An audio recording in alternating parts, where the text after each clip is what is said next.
Hola, ¿cómo están? Yo soy la profesora Ruth Hildet Perezcano y en esta ocasión este video va dirigido a apoyarlos en el tema de la conquista. Como lo hemos comentado en las clases, pues tuvo todo un proceso para llegar a esta etapa de conquista, porque fue precisamente desde 1519 hasta 1542 que el territorio de México se pudo explorar, o el territorio mesoamericano, mejor dicho. Llega Hernán Cortés en 1519 a Veracruz y avanza hacia Tenochtitlán. Francisco de Montejo se encarga de la parte sur, eh, Nuño de Guzmán de la parte norte, y también llegan a hacer expediciones a la península de Baja California. Pedro de Alvarado y algunos otros exploradores toman la parte sur, incluso van hacia Guatemala, hacia El Salvador, y hacen toda esta exploración. Vemos algunas imágenes de pirámides que eran los centros ceremoniales que se encontraban habitados por culturas mesoamericanas. En 1542, pues obviamente ya se tiene la exploración de todo el territorio y también una organización desde España, donde estaba el rey. Después jerárquicamente sigue el Consejo de Indias, la Casa de Contratación de Sevilla, el virrey, que es el que representaba al rey aquí en Mesoamérica, ya en la Nueva España sería, la Real Audiencia, la Hacienda Real o Real Hacienda y el Cabildo. El Consejo de Indias era en el lugar en donde se elaboraban las leyes, y aquí se establecía cómo se les podía tratar a los indígenas. Aunque aparentemente se les consideraba libres, debían ser súbditos del rey de España. Debían trabajar en condiciones humanas, pero su salario solamente podría ser pagado en especie, es decir, con alimento, teniendo a lo mejor algunas condiciones en donde pudieran habitar o una casa, pero obviamente en condiciones muy malas. Tenían la obligación de ser evangelizados, y también estaba autorizado el uso de la fuerza en contra de ellos. La Real Audiencia era otra institución de la Nueva España que fue creada para vigilar el comportamiento de los gobernantes y las autoridades que había aquí en la Nueva España.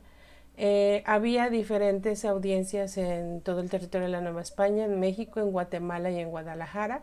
Guatemala porque era territorio considerado de la Nueva España, porque ahí habían habitado los mayas, por lo tanto no era todavía un país independiente. Los que se encargaban de hacer velar estos reyes o de imponer los castigos eran los oidores, que eran los que trabajaban en estas audiencias.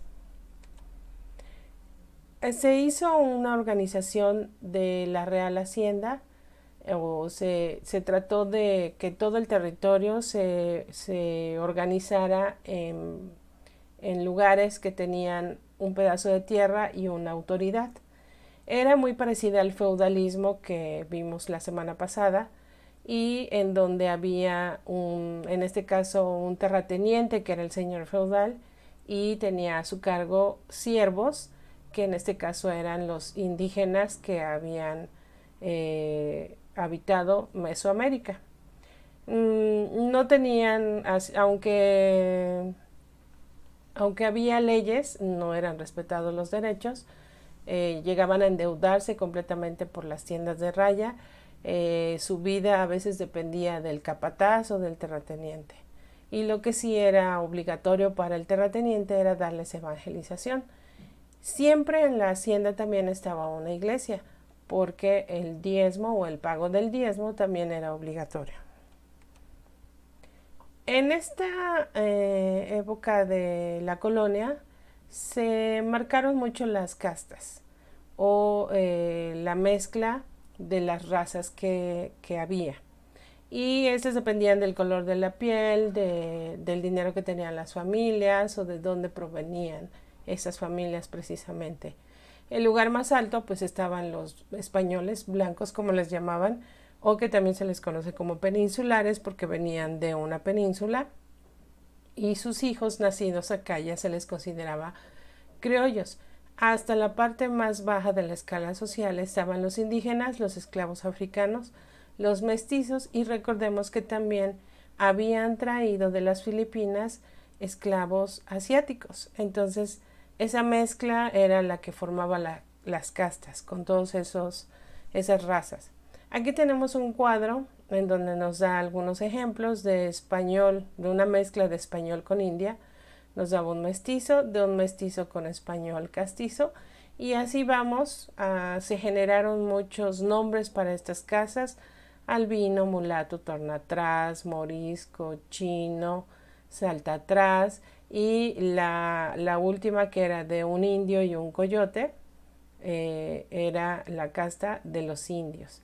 Entonces todo estaba ordenado jerárquicamente, desde los gobiernos, los cabildos, los ayuntamientos, las audiencias, había cierto control.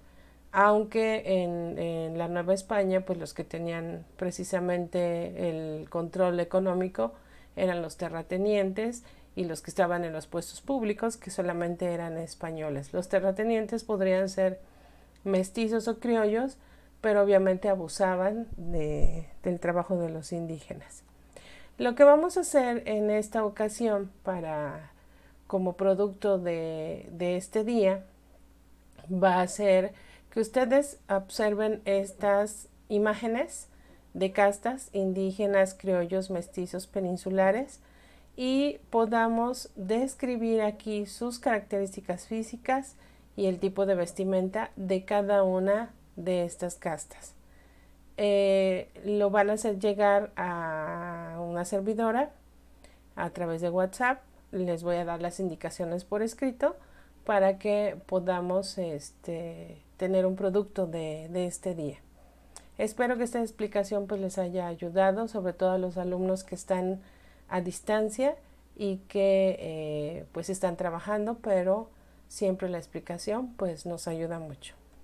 Pues les agradezco mucho y estamos en contacto. Cualquier cosa, recuerden que me pueden escribir, y muchas gracias por su atención.